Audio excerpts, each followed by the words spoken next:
pasveikinti vasaros pačiame įkarštyje, kada išties nereikia važiuoti niekur. Visi karščiai, visi malonumai, viskas yra čia Lietuvoje. Pats gražiausias metas. Aišku, yra liūdnų žinių. Nuo šiandien pradeda trumpėti dienos.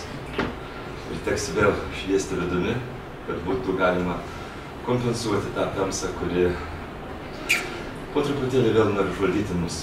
Kad taip neatsitiktų, mes visada kreipiam dėmesį į jį ir jūs būrėtės čia kiekvieną rytą, kad šviesos kelias neplenktų kiekvieno mūsų gyvenimo kelio ir neplenktų mūsų kaip unikalios viešpačiui sutvertos šventovės, kurioje jam turėtų būti gera. O ką pakalbėti mum, jeigu jis mūsų svečias. Taigi, šiandien yra mąstymas pagal Evangeliją, iš Evangelijos pagal Matą. Todėl dabar prašau pasiklausyti. Iš Evangelijos pagal Matą. Jėzus bylojo savo mokiniams. Sergėkitės netikrų pranašų, kurie ateina pas jūs avių kailyje, o viduje yra plėšrūs vilkai. Jūs pažinsite juos iš vaisių. Argi kas gali pasiskinti vynuogių nuo erškėčių ar figų nuo usnių? Juk geras medis duoda gerus vaisius, o netikęs medis blogus. Geras medis negali duoti blogų vaisių, o netikęs gerų. Kiekvienas medis, kuris neduoda gerų vaisių, bus iškirstas ir įmestas į ugnį. Taigi jūs pažinsite juos iš vaisių. Girdėjote viešpaties žodį? Šlovė tau, Kristau.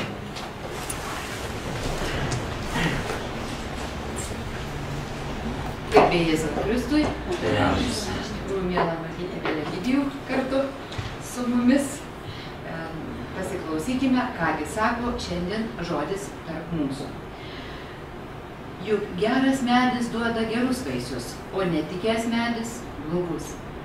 Nagi tapau visiškai tokia, kaip mano mama. Tikriausiai ne kartą girdėjote tokius žodžius iš savo draugų lūpų. O gal ir pati, arba pats atsidūsėjote sugavę save kalbantį su vaikais, lygiai taip pat, kaip jūsų mama kalbėjo su jumis. Mes nejučiomis perimame savo tėvų pažiūras ir įpročius. Ir jie netikėtai ima ir iškyla. Kągi esame savo tėvų vaikai, tad tiek jų išmintis, tiek jų kvailystės gyvena mumise. Šis pastebėjimas padeda suprasti šiandienos Evangelijos skaitinyje nuskambėjusius Jėzaus žodžius. Geras medis negali duoti blogų vaisių, o netikęs gerų. Čia Jėzus įspėja apaštalus dėl apsišaukėlių pranašų, bet jo žodžius galime lengvai pritaikyti ir tėvams. Daugeliu atžvilgių mes esame savo tėvų vaisius, o mūsų vaikai yra mūsų. Jų charakterio raida neatsitiktinė. Daugiausiai jie mokosi iš mūsų duodamų pavyzdžių. Ta pat mes galime pritaikyti ir savo ugdymo įstaigų. Teisingas senas priežodis, kad vaikai mokosi iš gyvenimo.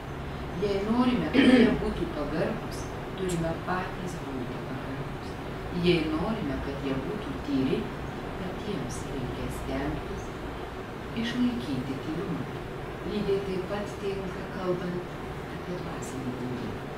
Nors leidžiame vaikus mokykloje mokytis tikybos, bet tai nereiškia, kad jie, nematydami mūsų pavyzdžių, taps tikrai maldingais žmonėmis. Skaityk šventąjį raštą ir sekmadieniais dalyvauk šventosiuose mišiuose ir pasiims tai, kas geriausia. Augs dvasiškai. Liepti jiems melstis visiškai nepavyko. Kur kas geriau, jei jie pamatys ženklus, kad bendraudamas su Dievu, bendravimas su Dievu mus pamažėl keičia. Mes daromės geresni, kad mums švelnina viešpats ir jo meilė mus daro daug geresnių. nenustokime drąsos. Jei ir suvokime, kad nesame geriausi pasaulyje tėvai, mokytojai, nenusiminkime, verčiau stenkimės tokie būti ir prašykime viešpaties. Svarbiausia patiems artėti prie Dievo. Pats geriausias tėvų pavyzdys yra mūsų dangiškasis tėvas, kurį mes čia ir turime. Tad atminkime, esame ne tik savo tėvų atžalas, bet ir Dievo tobulo tėvo vaikai. Ir mūsų vaikai pajus, kad mumyse gyvena ramybė, kad mumyse gyvena džiaugsmas, nepanorės pažinti Dievą. Tad melskimės viešpatį, stiprybės. Jis visuomet yra čia ir su mumis. Mums reikia atsiliepti.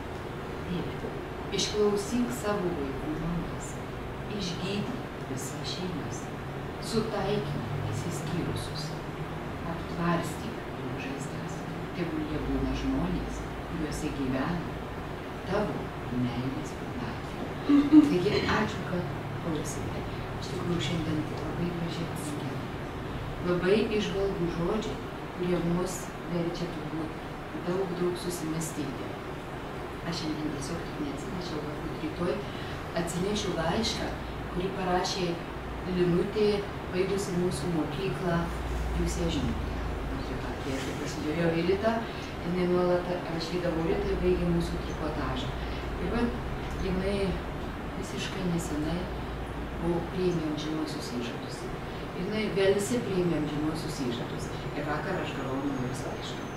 Ir jinai, iš tikrųjų, žinot, aš rytoj jį jums paskaitysiu, jinai tiesiog, pirmiausia, tai buvo jai įdėta, kad jinai matytų iš šitos klasės, kokia yra dabar koplyčia. Kas čia įvyko po viso to, kaip jinai čia mokėsi.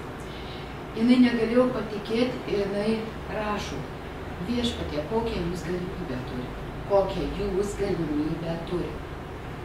Aš meldžiu už visą mūsų bendruomenę,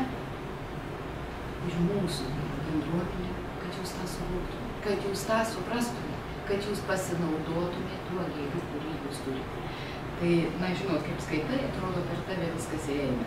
Tai perduoda visai bendruomenė visiems linkėjimus. Ir iš tikrųjų labai džiaugiasi mergina, kad jinai yra pasukusi tuo keliu. Ir mums džiugu, kad tai yra žmogus, kuris už mus meldžiasi.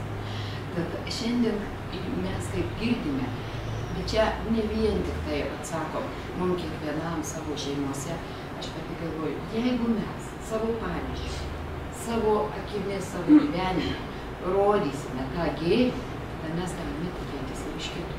Jeigu mes vaikščiosis meniu, susiraukę, pikti, tai iš tikrųjų, tai ko mums tikėtis.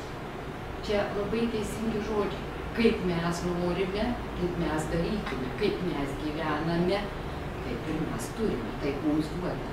O iš tikrųjų visada mus išklausų ir ramina. Tai šiandien melskime dar kartą. Mums visiems šiandien mes turime svečius ir iš Vilniaus. Iš tikrųjų, melskime už šitais mergaitės jaunas, už jų šeimas, už jų tikrai darbo vietas, už darbdavius, prašydami už jas ir už jų šeimas, prašydami, bet matot, mūsų testuojančiųjų yra ir labai atidžiai klauso, ką verčia vertėja.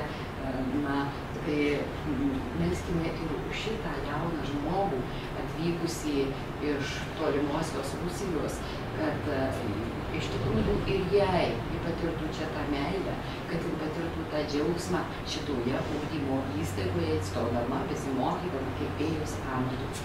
Melskime už mus visus, melskime už mūsų visas mūsų bendruomenę, Švento Ignaco kolegijos bendruomenę.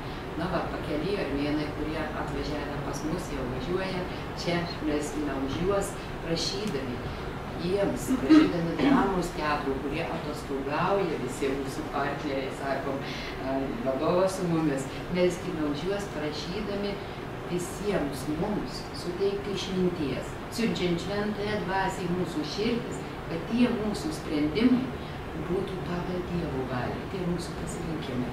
Kad iš tikrųjų turėsime mes puikius vaisius. Melskime mes už mūsų popiežių, prašydami jam dvasinės stiprybės, kad jis stiprintų viso pasaulio žmones dvasiškai. Melskime už tėvą Gintarą, ko gero jau mes ir rytoj čia pamatysime, susikaupime pas save. Šiandien jisai, kaip žinote, jaunimo dienos, jau berods 19 valandą skaito paskaitą kavinėje, vyninėje kažkurioj, nes jaunimo dienos. Taip, ir žinau, kad kai kurie eis, tai melskime jam dvasinės stiprybės, atrodo 18 valandą. Taip, nuo 6:07. Kad iš tikrųjų jisai stiprintų mus dvasioje. Melskime už visus mūsų dvasinius vadovus, melskime už visus vyskupus kunigus, prašydami jiems stiprybės. Melskime už mūsų prezidentę, melskime už mūsų valstybės vadovus, melskime už mūsų švietimo ir mokslo ministerijos ministrą, melskime už mūsų Seimo narius, prašydami viešpaties išminties, siunčiami taip pat išmintį dvasinių širdis, kad tie sprendimai būtų priimti mūsų Lietuvos žmonių labui. Melskime mes už šiandien gimusius mūsų bendruomenės žmonės, prašydami Dievo sėkmės, globos. Melskime mes už sergančius mūsų bendruomenės žmonės. Melskime mes už Sonatą, už Sandrą, už Dievą, už Valytę, už Ingą, Albinutę, Ekscelenciją ir visus kitus, kad juos globotų mūsų tėvoje.